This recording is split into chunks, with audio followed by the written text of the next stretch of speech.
ఒక కన్య బ్రహ్మసభలోకి అడుగుపెట్టింది. ఆవిడే గంగాదేవి. అయితే గంగాదేవి సభలో ఉండగా ఒక్కసారిగా గాలి బలంగా వీచింది. దానితో గంగాదేవి యొక్క చీర కొంచెం పైకి ఎగిరి ఆమె తొడలు కనబడుతున్నాయి. అప్పుడు వెంటనే ఆ సభలోని దేవతలు, ఋషులు, మిగిలిన వాళ్ళందరూ తమ తలలు పక్కకు తిప్పుకున్నారు.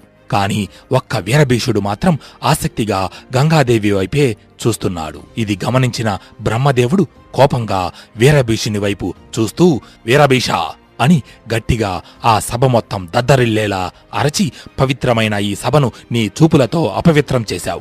కాబట్టి దీనికి శిక్షగా నువ్వు భూలోకాన ఒక మానవ వనిత గర్భాన జన్మిస్తావు అని శపించాడు. తన తప్పు తాను తెలుసుకున్న వీరభీషుడు బ్రహ్మదేవుణ్ణి క్షమాపణ కోరుతూ, మహాత్మా, నేను చేసింది తప్పే. దానికి ప్రాయశ్చిత్తంగా మీరిచ్చిన శాపాన్ని మనస్ఫూర్తిగా స్వీకరిస్తున్నాను.